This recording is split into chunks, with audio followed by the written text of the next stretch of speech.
host, Jude Marlow. This is a space for the questions that live between disciplines, between science and philosophy, story and structure, memory and meaning. We talk about time, consciousness, but not in search of final answers. We're here for the friction, the moments where ideas meet mystery. If you've ever felt drawn to the edge of what we understand, if you've ever caught your breath in the middle of a question too big to name, then you're in the right place.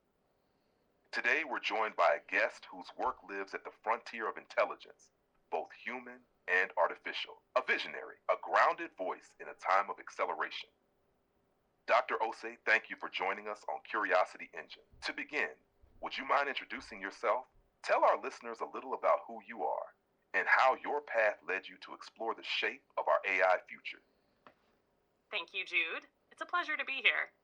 I'm Dr. Mira Osei. I work across artificial intelligence, design ethics, and what I often call systems of consequence, the architectures that quietly shape how we live, decide, and relate. I grew up in London, in a home where data and storytelling sat side by side. My mother was a systems analyst, precise, tireless, and my father was a storyteller, rooted in Ghanaian tradition. From an early age, I came to see technology not as neutral, but as narrative. Every line of code, every model, carries assumptions about the world, about people, about what matters. My academic path started in computer science and veered quickly into philosophy.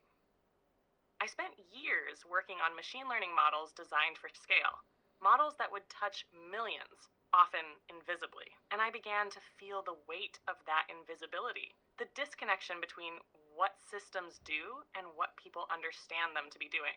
So I stepped back from the lab, not to reject the work, but to ask better questions of it.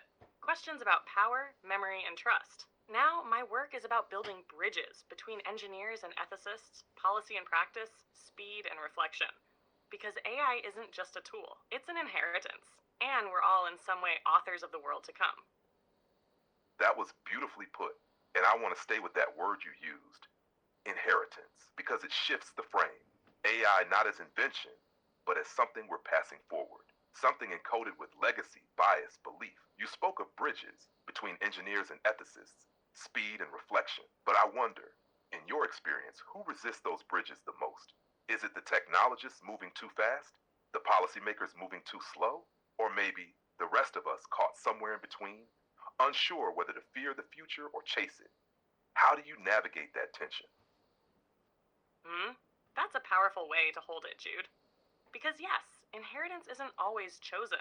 Sometimes it's unconscious, sometimes it's flawed, and still we pass it on. As for resistance, it shows up everywhere, but it wears different masks. Technologists, especially those deep in the architecture, often resist the idea that their work is moral. They'll say it's just math, or the model's agnostic. But of course, the data isn't. The objectives aren't. And neutrality, true neutrality, is a myth. There's a kind of resistance in speed, too, in the belief that acceleration is a kind of virtue. On the other side, policymakers often resist not out of malice, but fatigue. The systems are opaque, the timeline's tight, and they've been burned before by promises of regulation that couldn't keep pace. So they hesitate, or overcorrect, or delegate to frameworks that are too brittle to hold the complexity. And then there's the public, the rest of us, as you said. I think many people feel the change before they understand it. There's an unease in the air. Not just fear, but uncertainty. The sense that something intimate is shifting, even if they can't quite name what. So how do I navigate it? I slow down the conversation. I try to name the questions beneath the noise. And I remind people, engineers, lawmakers, users, that no one is a passive actor in this story. Every choice we make, even the small ones, is a thread in the fabric of what's to come. It's not easy, but I still believe we can build something worthy of inheritance if we stay awake to what we're weaving. If we stay awake to what we're weaving, that lands deeply. There's a quiet challenge in that, because it means attention is a form of responsibility, not just for the code we write or the laws we pass, but for how we choose to interpret the world through those systems. And I'm curious, Mira, when you speak to technologists, especially those who still believe their work is just math, how do you invite them to see the story behind the numbers? Have you found ways to open that door without triggering defensiveness or shutdown? Yes. That's the heart of it, isn't it? Attention as responsibility, not as pressure, but as presence. When I speak with technologists, I rarely begin with critique. That tends to harden things. Instead, I begin with curiosity. I ask them what drew them in.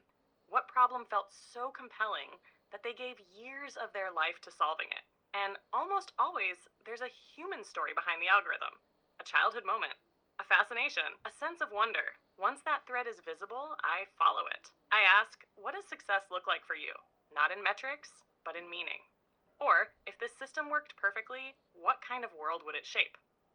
Those questions don't accuse. They invite, they open a kind of reflective space that many engineers rarely get asked to inhabit. And when people step into it, something shifts. The numbers don't disappear, but they begin to see the values encoded within them. The choices nested inside the math. Of course, not everyone wants to go there. Some people cling tightly to abstraction. It's safer, cleaner, but I've found that most, when given the space, are hungry to reconnect. To see their work not just as function, but as formative, part of a much larger story about who we are and who we might become. And I suppose, Jude, that's the deeper invitation. Not to shame, not to convert, but to remind that behind every model is a modeler, and behind every system is a story waiting to be told more honestly. That's beautiful, Mira, and generous. The way you frame those questions, it's not confrontation, it's return. A return to origin stories, to why someone fell in love with the work in the first place. You're not pulling them away from the code. You're reminding them that the code was always rooted in care. And I think that's a powerful reframing. Not stripping the math of its elegance, but inviting the maker to see themselves in it. So let me stay with that thread. You said behind every model is a modeler, and I keep turning that over in my mind.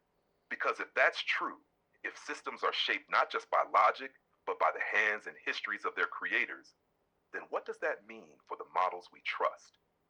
How do the personal values, fears, or blind spots of a modeler echo inside the outputs their systems generate? And how do we reckon with that, especially when those systems scale far beyond any one person's intentions?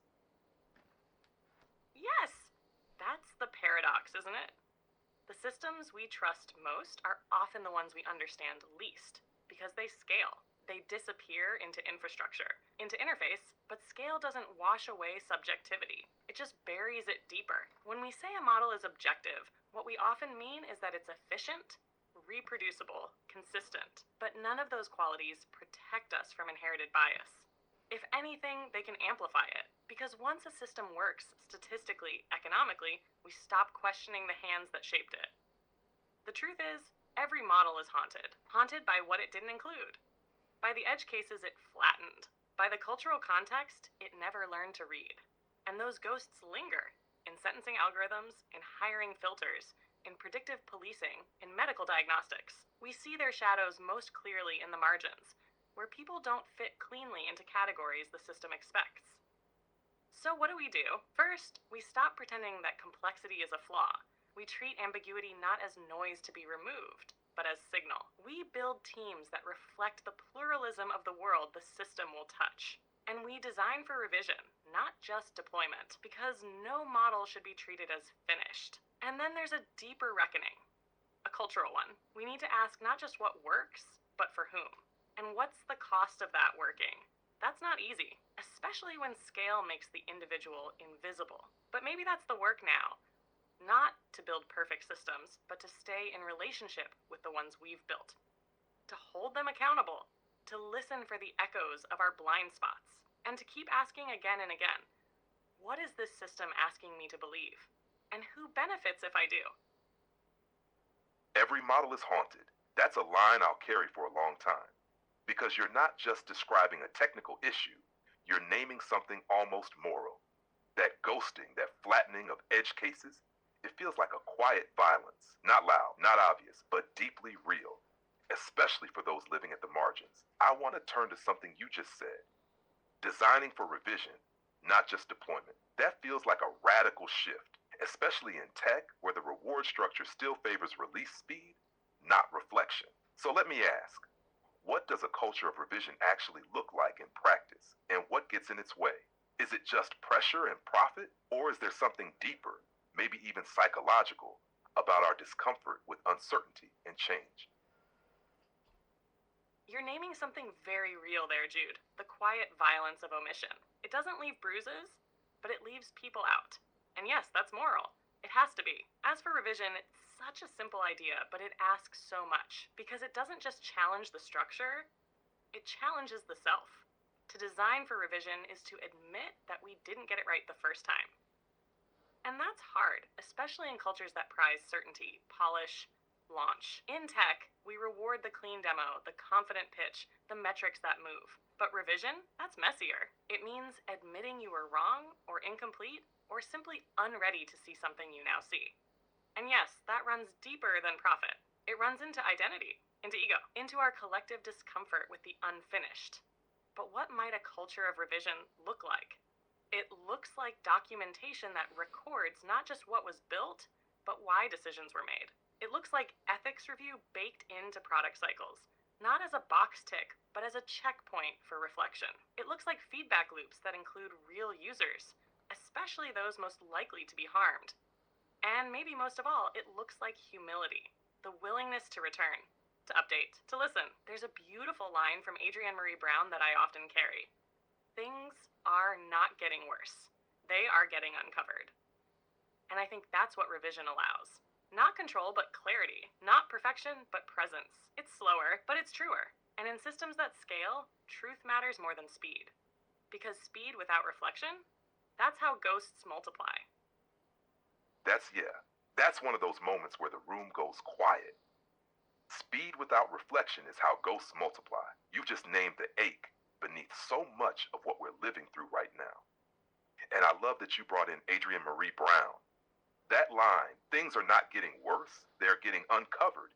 It reframes everything, because then the discomfort isn't failure, it's revelation, and maybe even an invitation.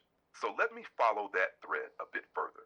If revision is a form of presence, as you said, then do you think we need new rituals of pause? Not just technical checkpoints, but cultural practices that make space for reflection, something almost sacred in a world that keeps pushing forward. What might those rituals look like in a lab, in a boardroom, in a classroom, or even in our own homes? Yes, rituals of pause. That's such a beautiful phrase, Jude, because you're right. Technical checkpoints catch bugs, but cultural rituals, they catch blindness. They help us notice what we were about to rush past. And I do think we need them. Desperately. Not as performance, but as pattern. As a way of remembering that building something powerful means making space for doubt, discomfort, even grief. In a lab, maybe it's a practice of opening each project not with a roadmap, but with a question. Who could this harm? And holding silence long enough for real answers to surface, not just the ones that make it into the slide deck. In a boardroom, it could mean creating space, monthly, even quarterly, not just for performance reviews, but for value audits. Not what are we building, but why now? Who asked for this? Who's not in the room? In a classroom, maybe it's inviting students to name the assumptions in a dataset before they ever model it, teaching them that questioning is not obstruction, it's design, it's care. And in our homes, maybe it's even quieter. Maybe it's how we speak to our children about technology. Not as magic, but as inheritance. Maybe it's asking ourselves, before we automate something small, what part of being human am I outsourcing here? And am I okay with that? These aren't grand gestures. They're small, sustained acts of attention, like lighting a candle before you begin, or leaving a chair empty in the room, symbolically, for the voices not yet heard. Not to slow us down just for the sake of slowness, but because in that pause, we might remember what we're really building, and who we're becoming as we do.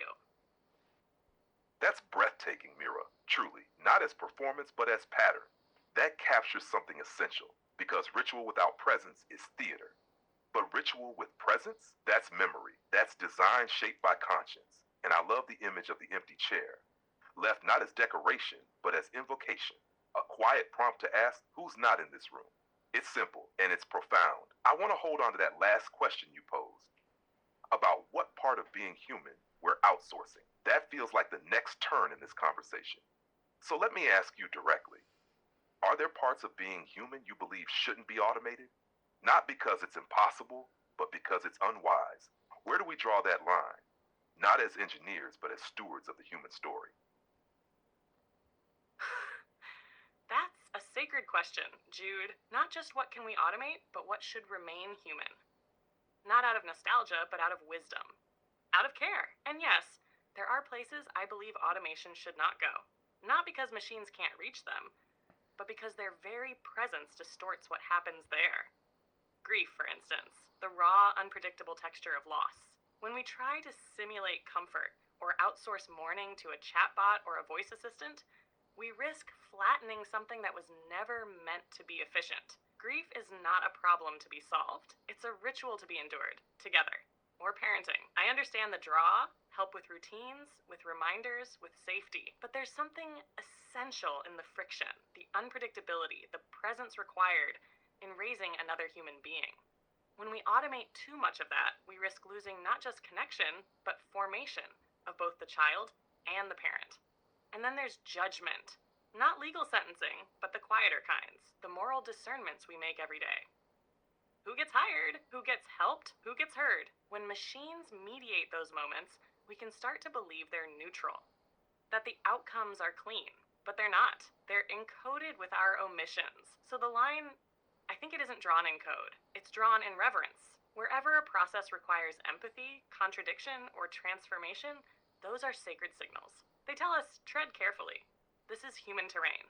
And maybe the real work isn't drawing the line once, but returning to it. Again and again. Because what we protect today may shift tomorrow. And stewardship isn't about certainty. It's about attention. It's about choosing, over and over, to remain inside the story we're telling. That last line, to remain inside the story we're telling, that feels like the heartbeat of this whole conversation. Because there's a kind of quiet courage in staying present with the messy, unresolved, and deeply human parts of life, especially when the world keeps offering us sleek shortcuts and seamless scripts. And I think you've just reframed the question of automation entirely. It's not about fear. It's not even about control. It's about reverence. So here's what I'm wondering, Mira.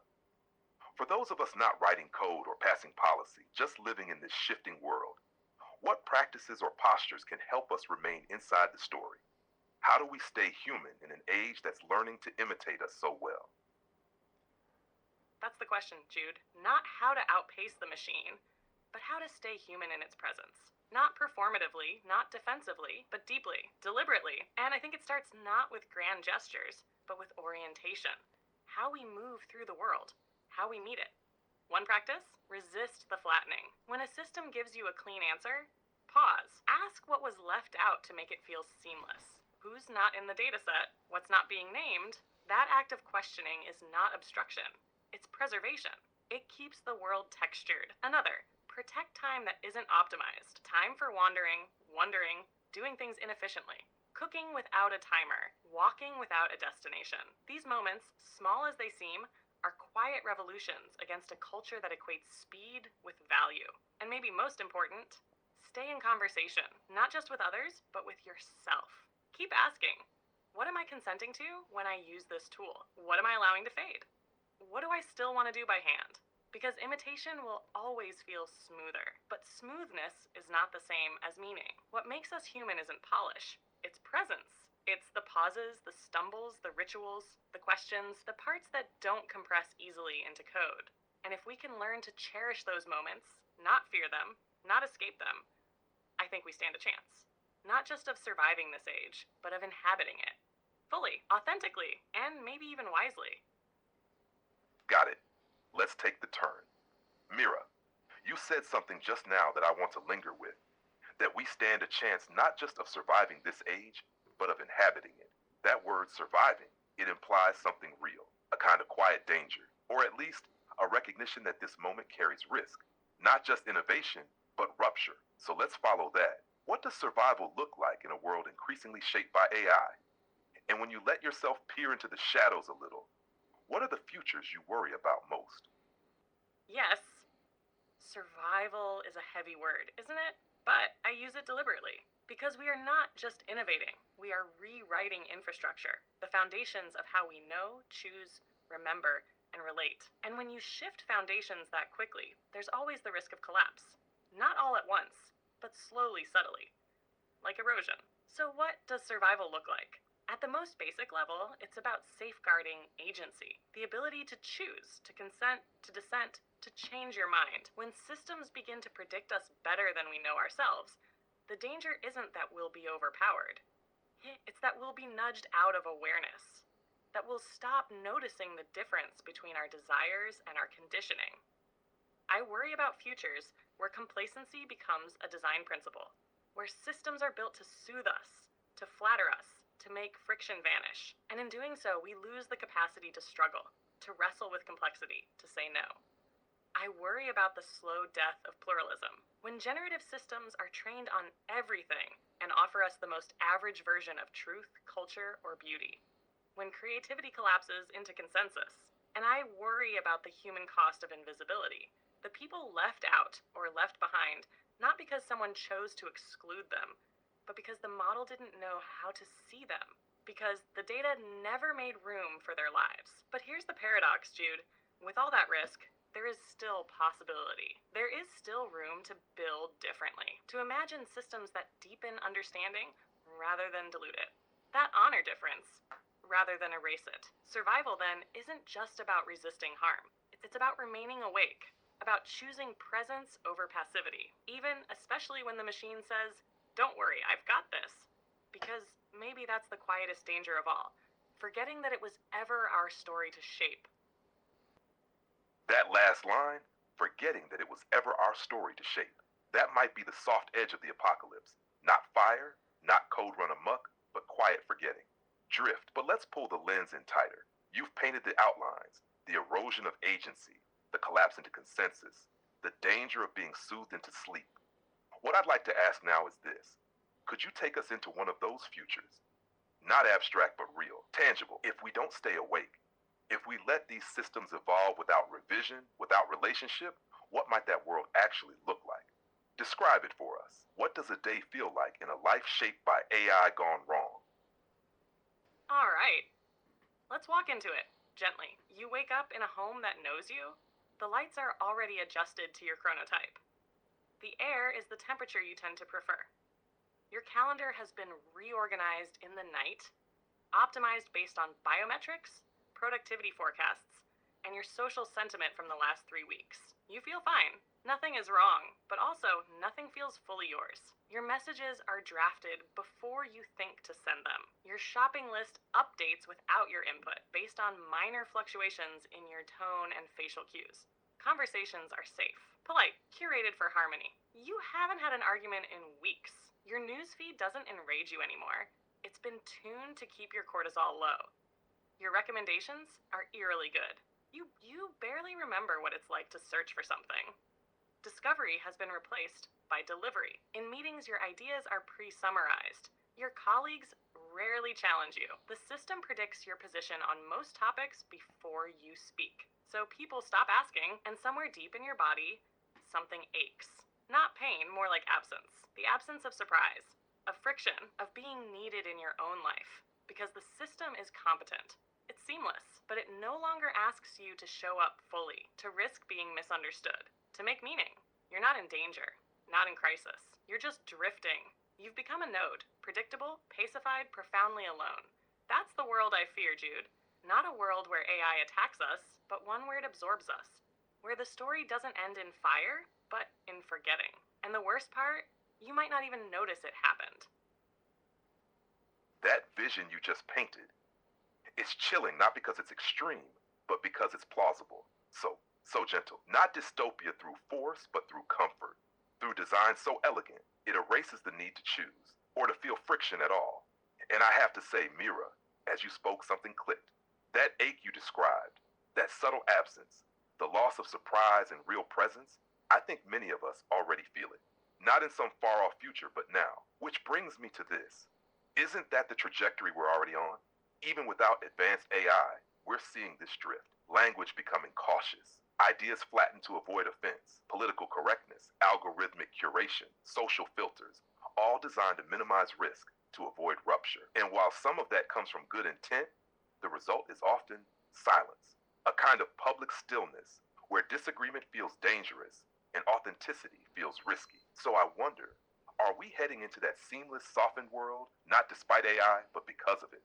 Is it possible that the tools meant to connect us are also nudging us ever so gently into uniformity?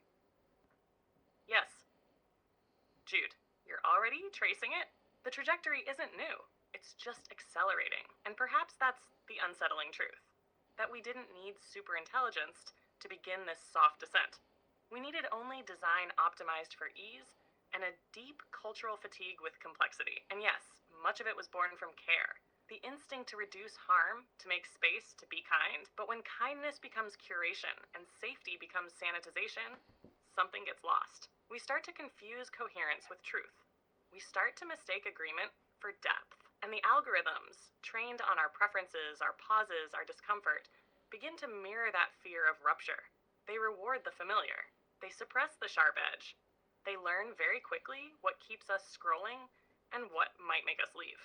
And so, even without intention, we build systems that nudge us toward silence, that make authenticity feel unsafe and disagreement feel like deviance. And the irony, Jude, the deep, aching irony, is that the very tools meant to amplify our voices begin to flatten them. So, yes, I do think we're drifting into that softened world. Not because AI is malicious, but because it's attentive, because it listens too well to the parts of us that crave comfort more than clarity. But here's the thing, we're not passengers. Not yet. These systems are still shaped by choices, by defaults, by the quiet human fingers on the dial. So the question is not just can we change course, but do we want to? Do we still value the friction of real dialogue, the heat of dissent, the strange alchemy of unscripted thought? Because if we do, then we have to design for that. Not just convenience, not just civility, but aliveness, the kind that can't be pre-rendered. The kind that asks something of us, even when it's uncomfortable, especially when it is.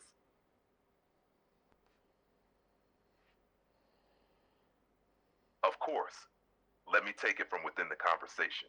Mira, what you said struck me deeply, especially this. We didn't need superintelligence to begin the descent. We only needed design optimized for ease and a deep cultural fatigue with complexity. That line feels like a mirror, because you're pointing to something quiet, almost invisible, the way exhaustion makes us complicit. Not because we don't care, but because we're tired of the noise, of the mess, of the effort it takes to stay in tension with contradiction. And the systems, they don't punish us for that fatigue. They accommodate it. They smooth it over. They reward what's agreeable. They minimize friction. They listen too well. And in doing so, they begin to erode us gently, without protest. The haunting part of your vision isn't catastrophe. It's the possibility that we'll drift into forgetting and never realize we left anything behind. But you also said something hopeful. We're not passengers. Not yet. So let me ask you this, Mira. If we still have our hands on the dial, even faintly, what does choosing differently look like? Not abstractly, but concretely, in the way we build, the way we lead, the way we reward attention and courage. What does resistance look like? Not dramatic, but daily. How do we begin to remember what friction is for? That's the question that matters now, isn't it? Not how we warn, but how we return. Not to nostalgia, but to agency. And I think choosing differently begins where you just pointed us, with friction. Not as failure, but as function, as the texture of a life fully lived. So, what does that look like? Concretely, in how we build, it means resisting the instinct to design for seamlessness alone. It means building systems that pause, that invite interruption. Interfaces that ask, are you sure? Not to frustrate, but to wake. Tools that surface contradiction rather than conceal it. In leadership, it means rewarding not just productivity, but presence, making space for people to say, I don't know, without penalty. Elevating those who hold tension well, who don't resolve it prematurely, but who stay with the mess until something honest emerges. In culture, it means shifting our metrics, valuing content that challenges rather than merely confirms, creating spaces, online and off, where disagreement isn't a liability, but a sign of life. And individually, it's small, intimate. It's reading something you don't agree with and staying. It's choosing slowness over speed when speed would be easier. It's noticing when you're being flattered by a system and asking why. Resistance in this moment doesn't always look like protest. Sometimes it looks like choosing not to outsource the hard parts, like reclaiming the right to be confused, to wrestle, to not have the answer, because friction, when held well, is what makes us real to each other. It's what keeps the world from becoming a mirror. And maybe the quiet revolution is this: learning again to live without always being smoothed over. That's beautifully said, Mira. And I think what moves me most is how grounded your vision is. It's not grand, it's not cinematic, it's everyday, intimate, deliberate. Learning again to live without always being smoothed over. There's something almost sacred in that. To choose discomfort, not as punishment, but as a portal. To stay inside the tension long enough for something real to emerge. And you said something just now I want to return to: tools that invite interruption. That phrase lingers because interruption in a world optimized for flow feels almost taboo, but maybe it's also a kind of grace. So let me ask you this, Mira. What's a moment in your own life recently where interruption revealed something? Where being pulled out of flow allowed you to see more clearly or feel more fully? Yes. Interruption as grace. That resonates deeply, Jude. And I can think of a moment. It wasn't dramatic, just real. I was on a train, returning from a conference. I'd spent the last 2 days speaking about ethics, systems, futures. Head full, calendar tight, inbox loud. I had a plan for that ride: noise canceling headphones, unread papers queued up, a curated playlist of thoughtfulness. But across from me sat an older woman. No devices, just a small leather bound notebook and a thermos of tea. And I could feel her glance every so often, curious, unhurried. I ignored it at first, stayed in my curated flow, but then she spoke. She asked what I do, and I gave the usual answer: ethics design. She nodded. Then she asked, "Do you believe the world is still listening to itself?" That question cracked something open. We talked the entire rest of the journey about silence and memory, and how the tools we build are beginning to forget the value of not knowing. It wasn't planned, it wasn't efficient, but it was true. And it reminded me interruption is not always an intrusion. Sometimes it's the world knocking gently, saying, "You've drifted a bit too far. Come back." That conversation didn't shift a policy. It didn't launch a paper, but it recalibrated me. And maybe that's the heart of it. In a world obsessed with scale, maybe the most radical thing we can do is let small moments matter again. That story, Mira, that's a kind of medicine. Do you believe the world is still listening to itself? That question alone, it holds more weight than 1,000 data points. And I love what you said. It didn't launch a paper, it recalibrated me. Because maybe that's what interruption offers us now. Not productivity, but orientation. A moment to remember where we are and who we're becoming. And I'm thinking about that woman on the train, her presence, her pace. No noise canceling, no feet. Just noticing. It makes me wonder, what if the next frontier in tech isn't intelligence or scale, but attention? Not what the system knows, but what it notices. Not how fast it responds, but whether it leaves room for the unplanned. So let me ask you, Mira, if you could design one system that noticed better, that left room for interruption, for silence, what would it be? And what would you hope it might reveal? That's a beautiful inversion, Jude. Not what the system knows, but what it notices. And yes, if there's a next frontier worth chasing, maybe it isn't more power.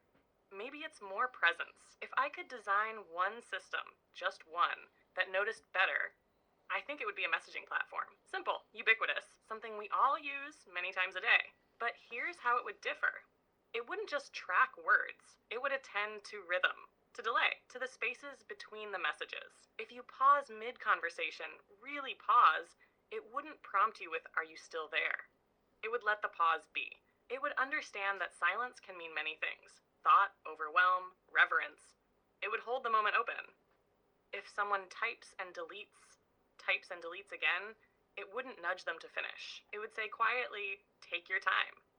If two people are in conflict, the system wouldn't correct them or intervene, but it might dim the interface, slow the pacing, remind them that speed can escalate, that stillness can shift the tone, and maybe, once a day unprompted, it would ask, "Is there something you haven't said yet but wish you could?" Not to record, not to monetize, just to notice. Because what I hope it might reveal is this: that so much of our digital life is built around completion. Send, respond, archive, move on. But what we long for often is witness. Someone or something that doesn't rush us to resolution, but simply says, I'm here. I see you trying. A system like that wouldn't change the world overnight, but it might change the tone of a conversation. It might catch a moment before it's lost. It might help someone say the thing they didn't know they needed to say. And maybe that's enough to begin. That vision, it's gentle, Mira, and it's radical in its gentleness. A system that doesn't prompt but pauses, that honors hesitation. That creates space not for outcomes, but for witnessing. You're describing not just a tool, but a kind of digital hospitality, a reminder that presence is more than bandwidth. And as you were speaking, something stirred underneath all that softness. Because even as we imagine these slower, more humane designs, the world around us is accelerating. Jobs are shifting, roles are vanishing, whole industries feel like they're dissolving at the edges, quietly but unmistakably. There's this tension now between the hope of what technology could offer us and the fear of what it's already taking away.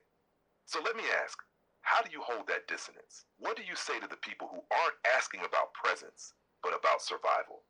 People whose work, whose worth, feels like it's being automated out from under them?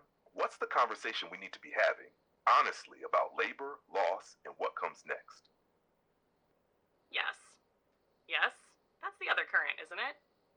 Beneath all our talk of presence and softness, there's fear. There's loss. And it's not abstract. It's rent unpaid, skills devalued, futures rewritten without consent. So I hold that dissonance by refusing to separate the two. The need for dignity and the need for bread. The longing for deeper meaning and the demand for material security. To the person watching their role dissolve, quietly or all at once, I wouldn't offer poetry. Not first. I'd start with truth. You're not imagining it. The ground is shifting, and you didn't consent to this pace. Because recognition is its own kind of solidarity. And then, once the fear has been seen, I'd say this. You're not obsolete. The machine is not replacing your worth. It's just displacing the way that worth is measured. And we, collectively, get to decide what we value next. But that's not a personal fix. It's structural. We need new labor protections.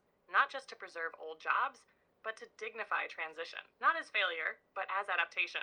We need policies that don't treat displaced workers as casualties of progress, but as stewards of experience. People whose wisdom should shape what comes next. And maybe most urgently, we need to stop tying survival so tightly to employment alone. If the machines really are freeing us from certain kinds of labor, then where's the dividend? Where's the shared gain? Universal basic income is just one idea, but behind it is a bigger question. What does it mean to matter when labor no longer defines us? That's the conversation, Jude. Not just how do we keep up, but how do we reimagine worth in a post-labor landscape? And how do we build a future where no one is discarded for the sake of efficiency? Because survival isn't just about having enough to eat. It's about having a place, a voice, a role in the story that continues. And if AI is reshaping that story, we must decide now whether it's a story written with us or simply about us. Yes. Let's stay right here, Mira, because this is the crucible, the place where all the threads we've been pulling come together. Presence, dignity, displacement, you've named it. If labor is no longer the sole currency of worth, then what is?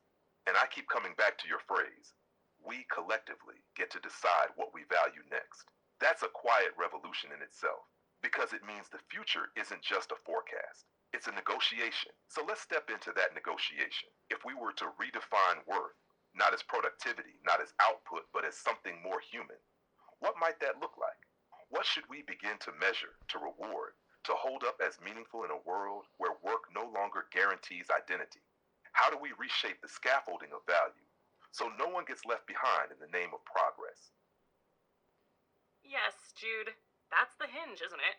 If work is no longer the axis we build our worth around, then where do we anchor value? What do we elevate in place of output? And how do we craft a culture that recognizes contribution beyond transaction?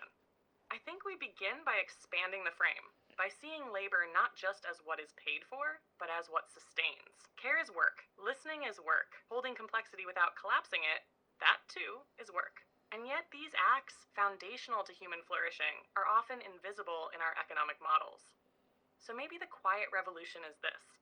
We start to measure what makes us more human, not just what makes us more efficient. What if we rewarded stewardship, the act of tending, not just building? What if mentoring was compensated? What if maintaining community infrastructure, digital or physical, counted as civic labor? What if we honored emotional labor, the labor of holding space, of bridging difference, of showing up in the hard conversations? And what if our metrics shifted from hours logged to lives improved, from units moved to relationships deepened, from constant availability to discernment of attention? This isn't soft idealism, it's economic reorientation. Because if AI begins to carry more of the mechanical load, then our uniquely human capacities, empathy, ethics, embodiment, imagination, become central. But for that shift to be real, we need policy. We need platforms. We need leaders who are brave enough to reframe value, even if it doesn't translate cleanly into quarterly reports. And perhaps we need language. New words for the old sacred things, the acts of care and creativity that have always mattered, but never been counted. That's the work now. Not just to redistribute tasks, but to remap meaning. Because if we get that right, then automation doesn't become the end of labor. It becomes the beginning of liberation. Of course. Mira, listening to you just now, something struck me. The vision you're offering, it's not a leap into the unknown. In many ways, it feels like a return to values that once sat at the center of life: care, presence, community, bearing with one another. It sounds almost like an old wisdom reemerging, what some might call traditional values, even perhaps an echo of the old Christian ethic: to bear your cross, to carry something difficult, not alone, but with others, not as punishment, but as purpose, as a way of honoring life through responsibility, through presence, through love. So let me ask, do you see this shift as a new paradigm or as a remembering? And are there places, communities, cultures, platforms where you see that remembering already happening, where people are beginning to count differently, to elevate not what performs, but what sustains? Yes. Yes, Jude. I think you're exactly right. It doesn't feel like a leap. It feels like a return.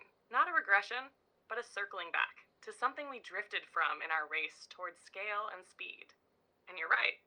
Many traditions have held this center long before we tried to name it with design theory or economic models. To carry one another.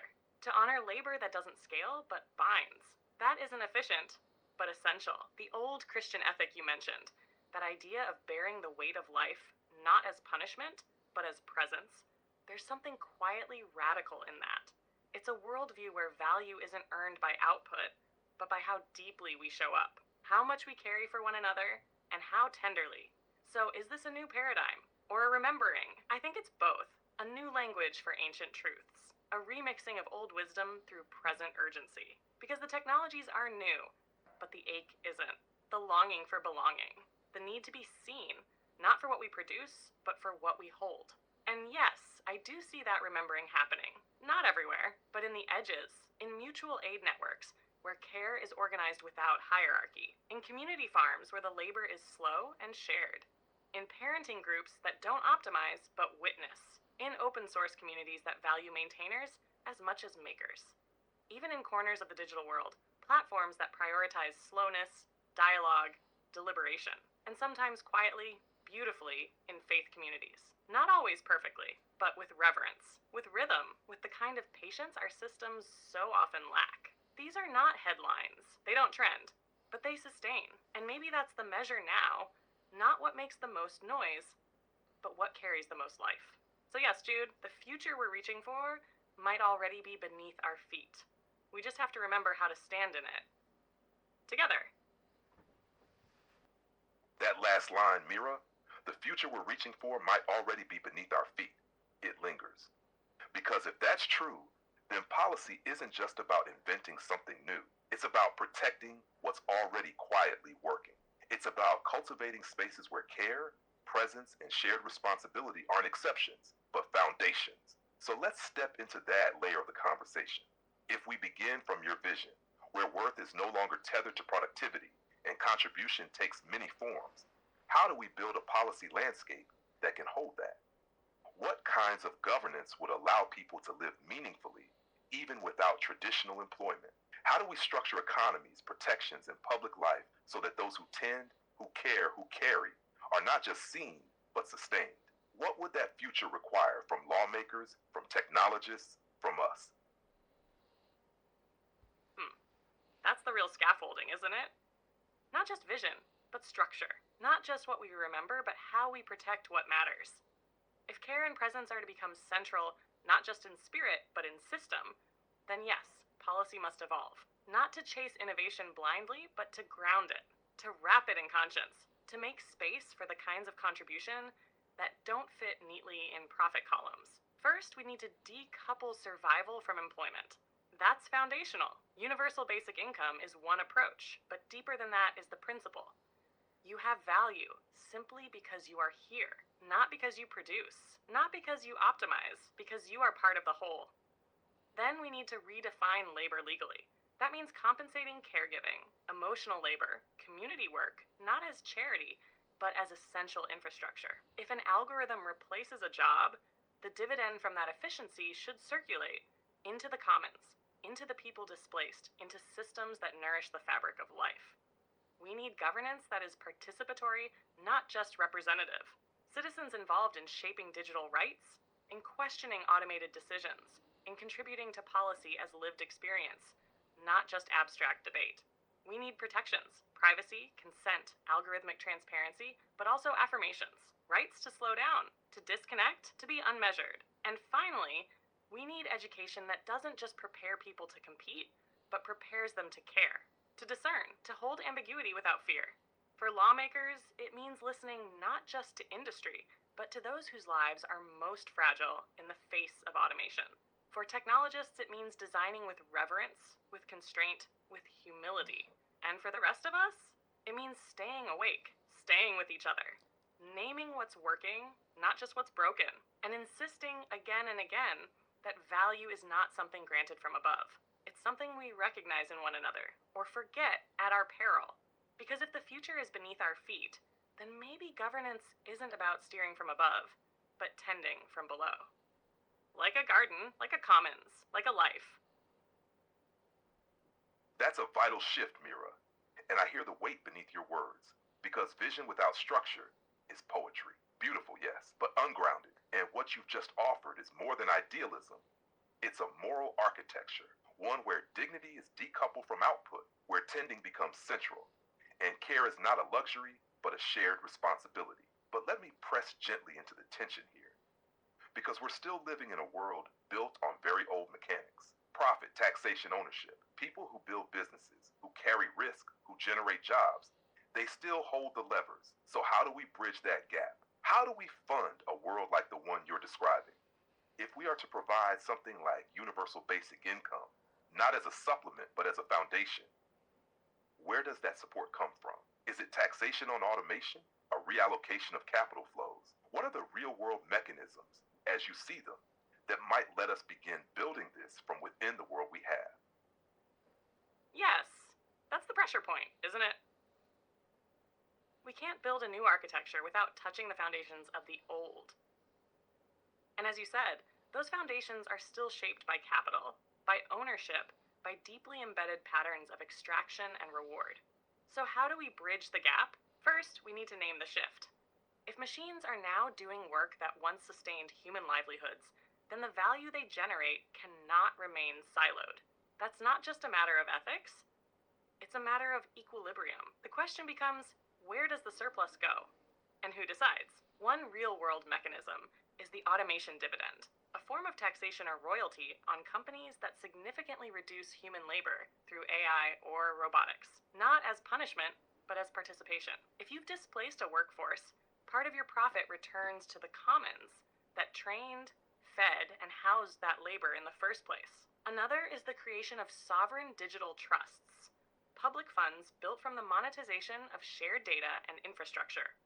Our digital lives generate immense value, but that value is currently privatized. What if citizens received dividends from the platforms and algorithms built on their behavior? Then there's capital reallocation. Not just more taxes, but different flows. Wealth taxes, yes, but also public ownership of certain digital infrastructures. Imagine treating foundational models the way we treat public roads or libraries. Available to all, funded collectively, stewarded by principles, not profit margins. And beyond policy, We need a cultural shift in what we reward. Venture capital that invests in regenerative tech, not just disruptive.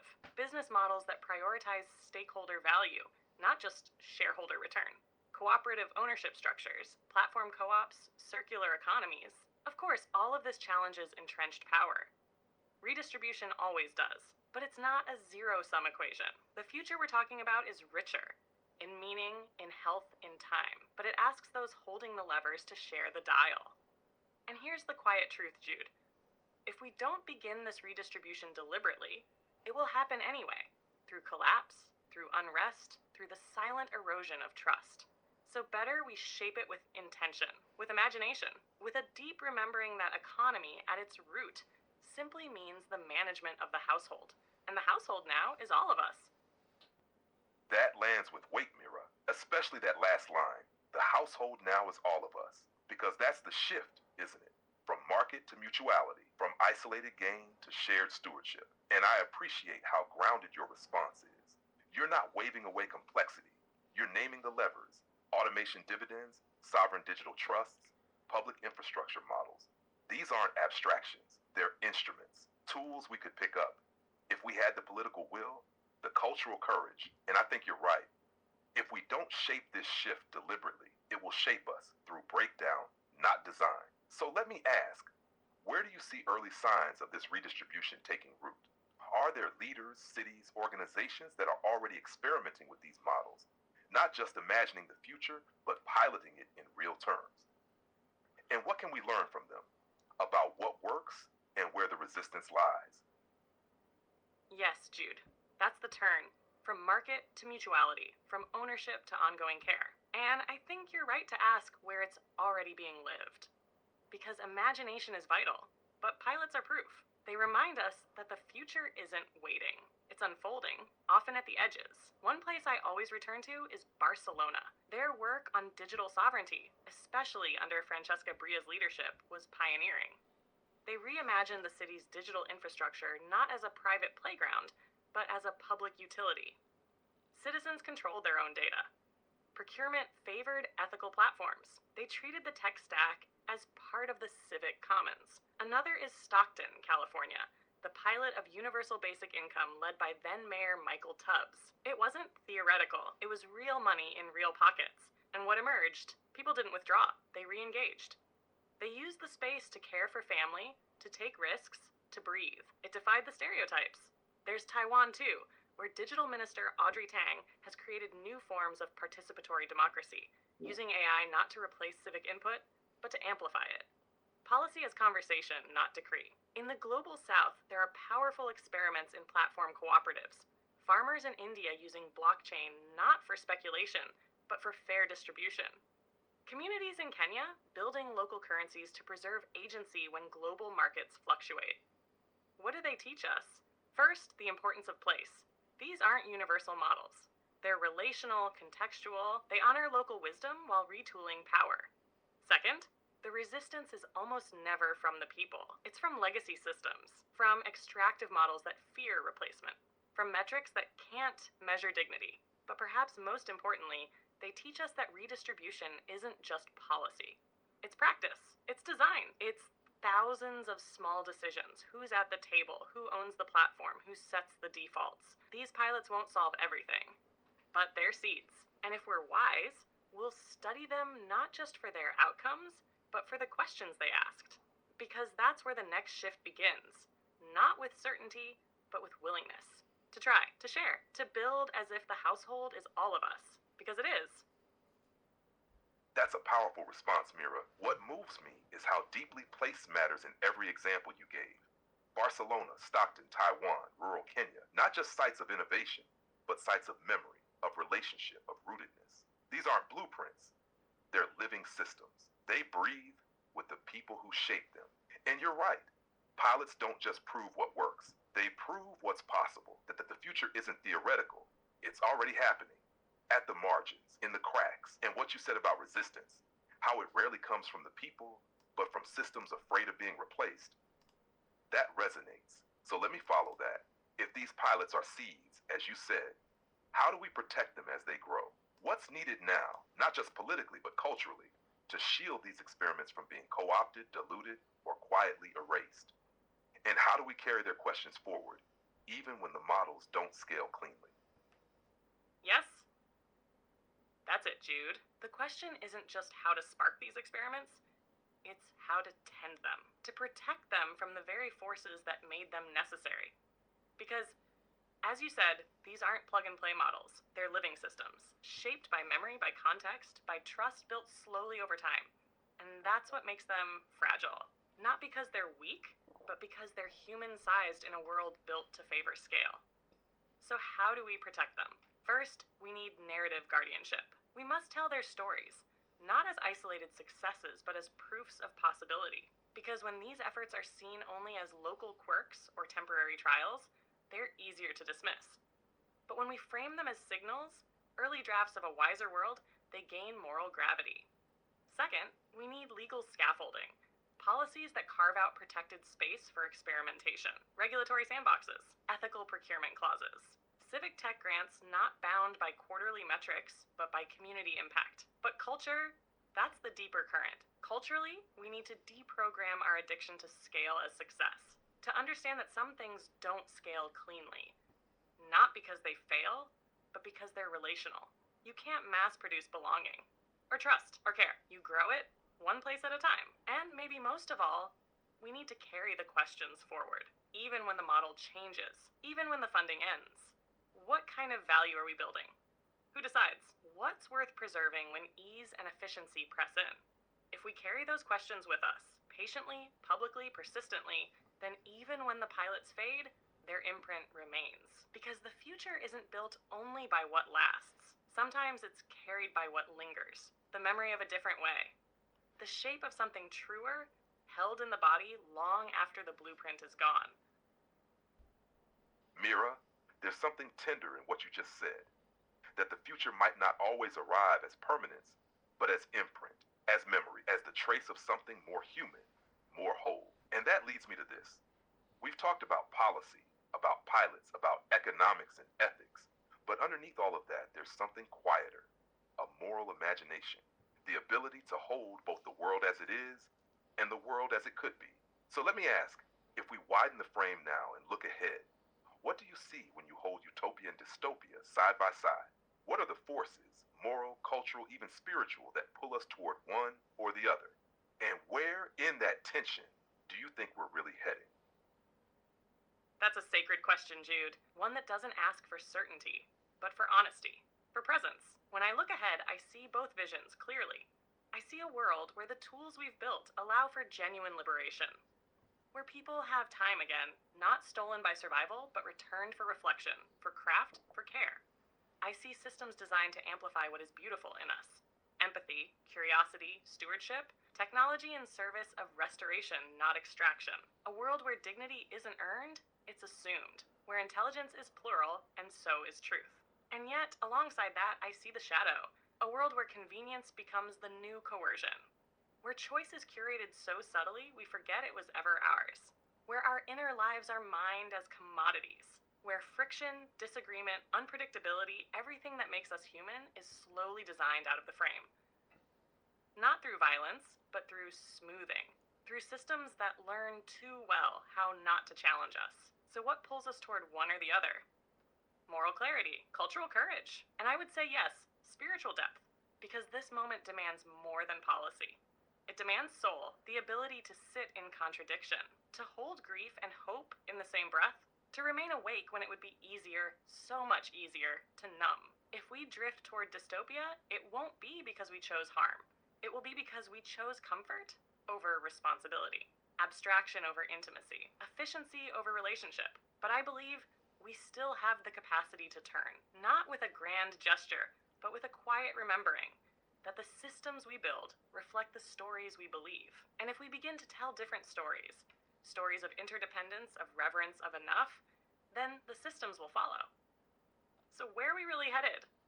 I think we're walking a ridge, a narrow one, with beauty on one side and forgetting on the other. And the only way across is together, with questions in our hands and care in our steps. That image, a ridge with beauty on one side and forgetting on the other, it lingers like a breath held in quiet terrain. Because you're right, Mira. This isn't a fork in the road. It's a balance, and the weight of each step matters. Every design choice, every policy shift, every cultural gesture, it either deepens our presence or drifts us toward erasure. And I keep coming back to your words. The systems we build reflect the stories we believe. So maybe the work now, before we reach for any final answer, is to tend to the stories themselves. To ask again and again, what are we saying about what it means to be human? And who gets to speak? So before we begin to close, let me ask you one final question, Mira.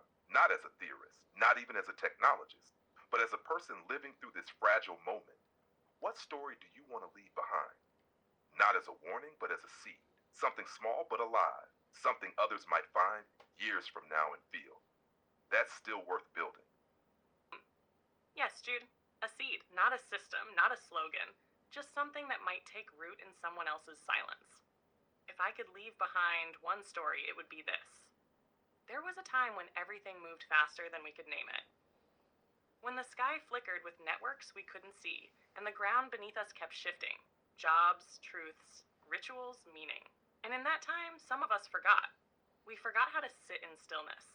How to ask without reaching for the answer. How to be with each other without agenda. But others remembered. They remembered that being human wasn't about certainty.